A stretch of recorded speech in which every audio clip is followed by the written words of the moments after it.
criminal. Yeah, you want to steal money. You want to steal money.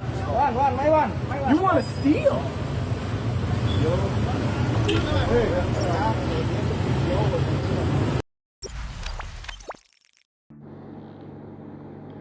Sosok polisi yang dibentak WNA di Bali, Kepala Satlantas Polres Gianyar.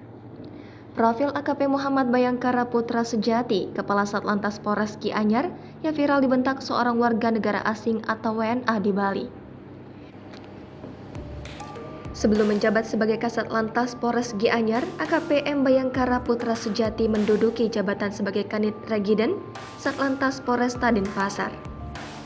AKP M Bayangkara Putra Sejati dimutasi di Polres Gianyar setelah dilaksanakan berdasarkan surat telegram Kepala Kepolisian Daerah Bali pada tanggal 30 Desember 2022. Kejadian itu berawal dari seorang warga negara asing di Bali yang emosi setelah dirazia Satlantas Polres Gianyar dan Kepolisian Polsek Ubud setelah mengendarai motor ugal-ugalan dan tak memakai helm. Seorang WNA yang dihentikan tanpa emosi dan membentak-bentak polisi, hingga video tersebut pun viral di media sosial. Dari pantauan Tribun Bali, rupanya polisi yang dibentak oleh turis tanpa helm dan tak memakai baju itu merupakan Kepala Satlantas Polres Gianyar AKP Muhammad Bayangkara Putra Sejati. Tampak dalam video tersebut, AKP Bayangkara tampak tenang menghadapi bule tersebut. Kasat Lantas Polres Gianyar AKP Muhammad Bayangkara Putra Sejati saat dikonfirmasi membenarkan adanya hal tersebut.